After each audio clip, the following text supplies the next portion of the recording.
India में अमन व अमान बरकरार रखने गंगा जमनी की तहजीब को सारी दुनिया मानती है, मगर अब जिस तरीके से हम गुज़िश्ता 2014 से अब तक 2024 तक सिर्फ मुसलमानों को कई जगहों से निशाना बनाने के वाक़यात तो देख रहे थे, यानी मसाजिद के में लाउड स्पीकर की आवाज़ और रोड पर नमाज पर पाबंदी, दीगर मसाजिद पर हमले करना, ये वाक़यात तो बहुत हो चुके हैं, लेकिन अब और भी मज़ीद वाक़यात हमारे सामने बढ़ते जा रहे हैं।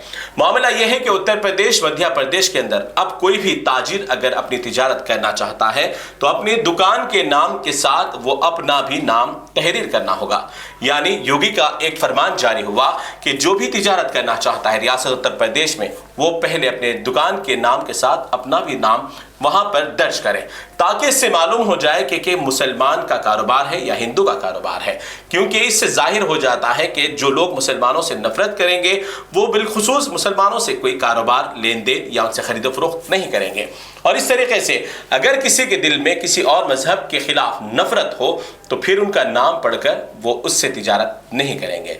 तो इस तरीके से यहाँ पर अब तक मजहबों को मस्जिदों, मंदिरों के नाम पर काटा गया, इस तरीके से गांव के नाम पर काटा गया, इस तरीके से नाम और अपने मसलकी मामलात पर काटा गया। लेकिन अब तिजारती मामलात में बांटा जा रहा है। एक दूसरे की तिजारत को कमजोर करने के लिए यहाँ पर उत्तर प्रदेश, मध्य प्रदेश में और आसाम में भी अब इसका अमल शुरू हो चुका है। ठेला मंडियों पर इस बात की शुरुआत को पुलिस के जरिए की गई है। पुलिस खुद इसमें शामिल होकर अपने हाथों से छोटे छोटे पर्चियां चिपका रही है। इस तरीके से जाहिर होता है कि मरकज में मोदी सरकार सिर्फ नफरतों का बाजार चलाना चाहती है। जो नारा लगाया था 2014 में कि सबका साथ सबका विकास, लेकिन अब वो 10 साल के अंदर बदल गया कि सबका साथ सिर्फ अपनी बकवास। इस तरीके से मुसलमानों का खास लिहाज रखते हुए टारगेट किया जा रहा है। मुसलमानों के तिजारती मामलात, मजहबी इदारे, तालीमी इदारे और जितने इनके अपने शरई मामलात हैं उसको आहिस्ता आहिस्ता खत्म किया जा रहा है।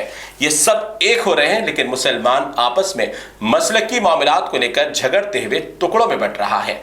तो आखिर इस तरीके से मोदी, योगी और दीगर अमित शाह और दीगर लीडरान क्या कहना चाहते हैं कि किस तरीके से मुसलमानों को, हिंदुओं को, क्रिश्चियनों को, सिखों को, पादरियों को कौन से अभी टुकड़ों में बांटना चाहते हैं पता नहीं। लेकिन उत्तर प्रदेश में इस तरीके से खुलेआम मुसलमानों का कारोबार अलग, हिंदुओं का कारोबार अलग अगर नहीं करना है तो आपको अपनी अपनी रियासत की सरजमीन छोड़ना होगा। इस तरह की धमकियां दी जा रही है। तो आखिर ये मोदी सरकार किस दहाने पर हिंदुस्तान यानी हमारे इंडिया को ले जाना चाहती है? अब वोट डालने वाले खुद गौर करें, क्या आपने अपने वोट का इस्तेमाल सही मामलात पर किया या फिर ये दिन देखने के लिए किया है? तो इन तमाम बातों के बाद सिर्फ यही कहूंगा कि हम जिस तरीके से इस भारत देश के अंदर, इस इंडिया के अंदर रहते आए हैं, गंगा जमनी मिलाप के साथ, अमन व अमान के साथ, भाईचारगी के साथ रहते आए हैं, उसी मिलाप को, उसी भाईचारगी को, उसी मोहब्बत को बरकरार रखें। ये सियासी कुर्सियां आज है, कल टूटेगी, फिर कल कोई और जोड़ेगा, कल कोई और बैठेगा, लेकिन हमें इस इंडिया के अंदर रहना है और हमेशा एक दूसरे के साथ मोहब्बत के साथ रहना ही है।